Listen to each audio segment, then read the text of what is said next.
Greetings everyone and welcome.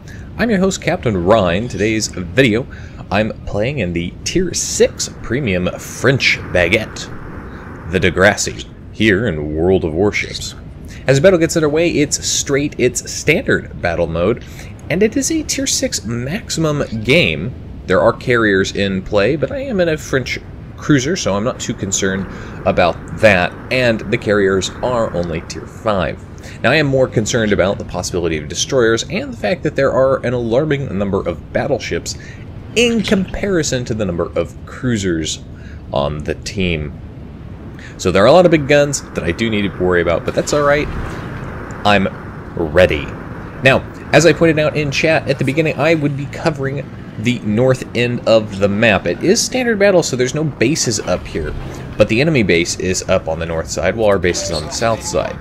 So, of course, what happens? Immediately, somebody in chat starts raging not to do that, to instead head south and regroup with the rest of the team. If some people want to head south and regroup with the rest of the team, that's perfectly acceptable and a perfectly valid tactic. However, as somebody else pointed out, no, you do need at least somebody, a couple of people, preferably one or two battleships and maybe a cruiser back up on the north end, to help defend, because the enemy team's got a lot of their ships back over here, and if everybody leaves and heads towards the base to regroup, well, that's just going to result in the enemy team flanking around back behind the islands and causing you some serious and significant problems, especially with destroyers. Taking shots off at that Leander, he gets behind the island there. I had armor piercing loaded, tried to get a citadel on him with that armor piercing, but at that kind of range, not so lucky there. Now, Leander has popped his smokescreen. He's disappeared into that smokescreen behind the island, but I did set him on fire, and it does look like that fire is burning for a little bit, so that's lucky me. It's just one fire, though. It is a cruiser, so he's going to put it out fairly quickly, and he is a British light cruiser, means he's going to be able to recover it.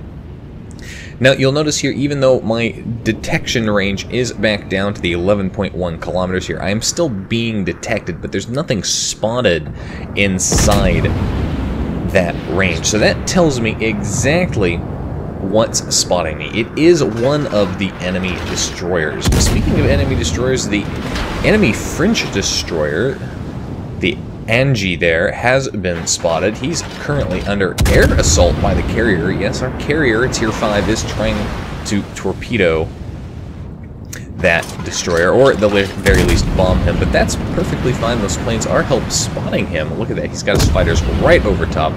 That is going to help our friendly Podvotsky down there cause that guy some problems, as we can see. Now, I am taking shots here. I do have priority target. I want to know exactly who and how many people are targeting me. At least one of the battleships is targeting me. But you'll notice here that neither of the battleships are firing at me. In fact, both of them right now are firing at other targets. That tells me that I wasn't being targeted by the battleships. I'm probably being targeted by the destroyers. Now, the cruiser is taking shots at me, and again, it's really difficult to tell because there are so many different people back over here who could be shooting at me. But I do know that there is a destroyer somewhere back over here. There, once again, the Leander has popped up. I'm going to switch really quickly over to the armor piercing, try and get shots off before he disappears behind that island. Look at that dispersion, nice and tight. Hopefully, with any luck, I'll be able to land some hits on him, preferably a citadel. My team takes the first blood here as we kill that enemy destroyer, that French destroyer, but the enemy team reciprocates by finishing off our Congo. Now, that was a pink Congo, so not too much of a loss on our end. There is the enemy Mitsuki who's popped up, and he is the guy who's been effectively spotting me back over here this entire time. He is keeping me spotted, and you can obviously see he's consistently and continuously targeting me for torpedoes as they become available.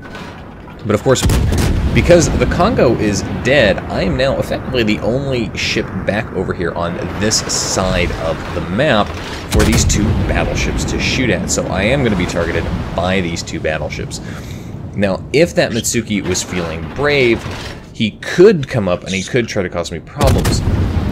Of course, what he's doing right now is simply keeping me spotted and that is causing me problems in its own right. Carrier going in for the kill on one of the Koenigs here. He was on fire. He did get bombed. He is going to take a torpedo hit here. I'm going to try and land more shots on him. The question is, who's going to get the kill here? This guy's very low health. It looks like he's used his damage control, so he's put the flooding and burning out, but that's fine because it means that fire is going to stick, and he is going to start burning down. Am I going to be able to get the kill on him? Come on, he's got very low health here. Ooh, he is burning down.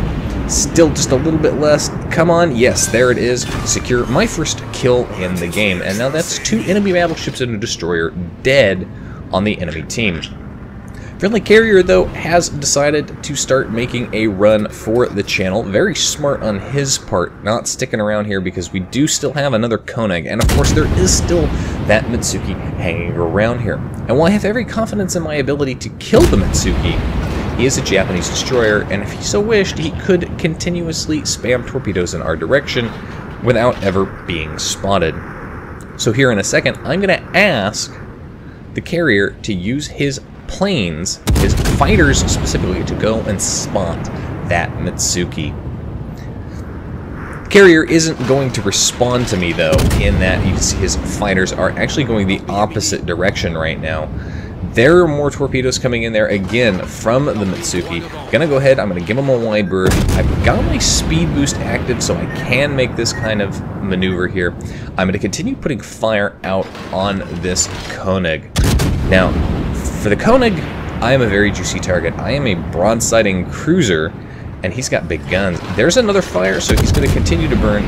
Carrier's going to come in here and cause him some problems. If this guy ends up using his damage control ability, that Carrier is going to be able to get flooding on him, and that could spell his death. Now, I am being targeted by 2 ships, and the Carrier's torpedo bombers actually spot the Mitsuki for me. So now I know where he's at. He's very close.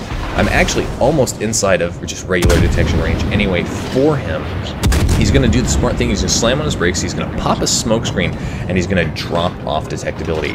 Being targeted by 3 different people here. That's going to be both the Koenig, the Mitsuki, and probably the Leander in the back. Now that Mitsuki's using his guns. Again, I wish I saw more Japanese destroyer captains on my teams doing that. The Carrier manages to hit the Koenig, who does not know how to WASD hacks, and as we can see, of course, those torpedoes did cause flooding, so they're going to start flooding out. Launch a set of torpedoes into the smoke screen, trying to get that Mitsuki, but that's going to be a no joy there. There's the Mitsuki. He gets torpedoes off here, but look at this. I overcorrect with my turn here. Oh boy. And he's got narrow spreads out. So, can I do it? Yes. That Mitsuki is probably so livid right now. Just overcorrected right into his torpedoes, but never mind that. This is a narrow, quick little cruiser, threading the needle.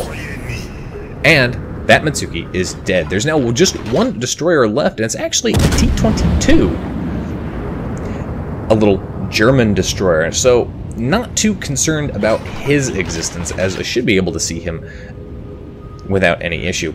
Enemy lander up there is engaging our French battleship.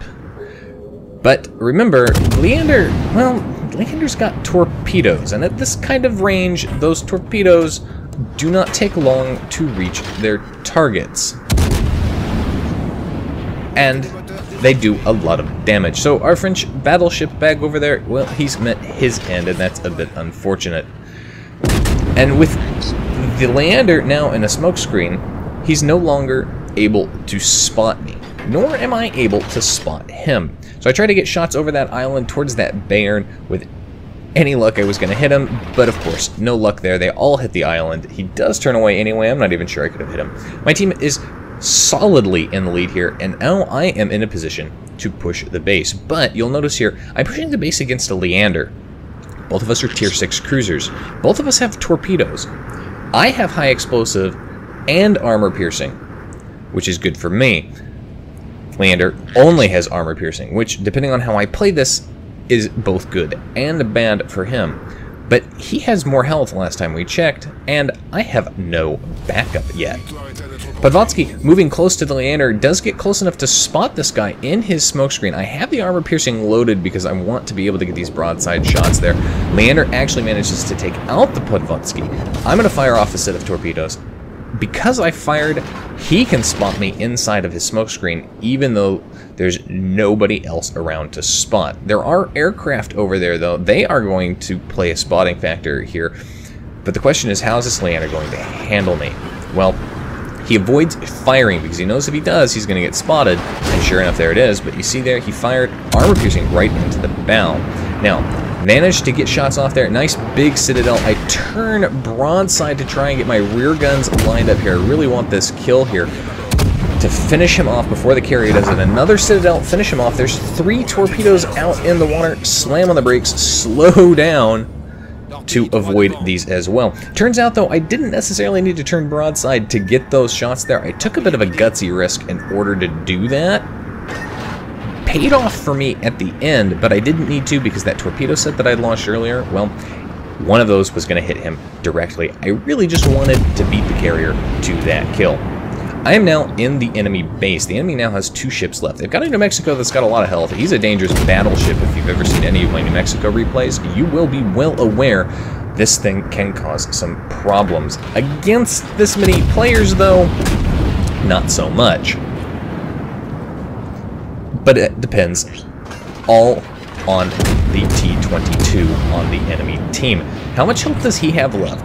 How good of a player is he in the destroyer? I was able to actually do pretty well in the T-22. There is the T-22. He's not got a lot of health either. And depending on how he plays it, he's not going to be very effective in that position. The T-22, not the best torpedoes in the world. The guns are actually pretty interesting. You can fire them vertically. I don't know if you knew that or not, but you can. You can just fire them straight up into the air. It's kind of cool to watch. New Mexico takes a big hit from the carrier, so he uses his damage control ability. I'm trying to get shots over this island at him, but of course every single one of my shots hits the island. First the forward guns, then the aft guns. Really disappointing here. Looking at the situation, my team is solidly and positively in the lead. I really just want to do some more damage in this game. I'd really like to get more kills here. So I'm actually just going to gun it. I'm going to go for this New Mexico. Load the armor piercing there, because I thought that New Mexico was going to come out and give broadside. Not the case. So, switch back over to the high explosive, and that's when, surprise, surprise, the enemy T-22 pops up at next to no range there. Finish him off. There's a little bit of a kill steal given how much health he had left, but hey, that's my 4th kill, and now I am hunting for my Kraken Unleashed. And that New Mexico is danger close. My fighter is being shot at by him. I'm pushing around this island. There I am. I come out basically broadside on.